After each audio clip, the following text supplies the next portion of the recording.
Sumber kekayaan Lesti Kejora, pedangdut muda terkaya. Lesti Kejora belakangan ini jadi perbincangan masyarakat tanah air setelah melaporkan suaminya Rizky Bilar ke polisi karena dugaan KDRT. Lesti Kejora dan Rizky Bilar dikenal sebagai salah satu pasangan yang memiliki harta kekayaan melimpah. Bahkan keduanya kini diketahui tinggal di perumahan kawasan elit yang dilengkapi dengan beragam fasilitas mewah di dalamnya. Di usia yang masih muda, Lesti sudah meraih puncak kesuksesannya. Tak hanya tajir melintir, Lesti juga dikenal sebagai penyanyi yang berprestasi. Selain menyanyi, Lesti diketahui menekuni banyak bisnis. Tak heran jika Lesti menjadi penyanyi yang tajir melintir. Berikut Sripaku.com rangkum sumber kekayaan Lesti Kejora. Penyanyi dangdut.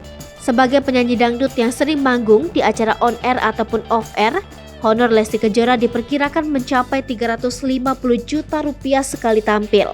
Juri ajang pencarian bakat. Selain bernyanyi, Lesti Kejora juga kerap diminta untuk menjadi juri dan memberikan penilaian kepada calon bintang baru pada sebuah ajang pencarian bakat. Salah satunya menjadi juri di ajang pencarian bakat Liga Dangdut Indonesia. Brand ambassador dan endorse. Media sosial Lesti juga aktif dan telah diikuti oleh banyak penggemar. Tak heran jika Lesti pun didapuk beberapa brand ternama sebagai brand ambassador. Lesti juga menerima jasa endorse produk yang tarifnya diperkirakan mencapai 50 juta rupiah untuk sekali posting. FTV dan sinetron. Lesti juga sempat menjajal dunia akting dengan membintangi FTV dan sinetron. Beberapa judul sinetron yang dibintangi Lesti antara lain Merpati, Tak Pernah Galau, Kejora, Kejora 2, Munajat Cinta Sang Gadis Desa, dan masih banyak yang lainnya. Kanal YouTube. Lesti juga diketahui memiliki kanal YouTube bernama Lesti Channel. Kanal YouTube ini telah memiliki 5,17 juta subscriber. Berdasarkan data Social Blade, penghasilan Lesti sebanyak 5,5 ribu US dollar atau setara dengan 79,5 juta per bulan.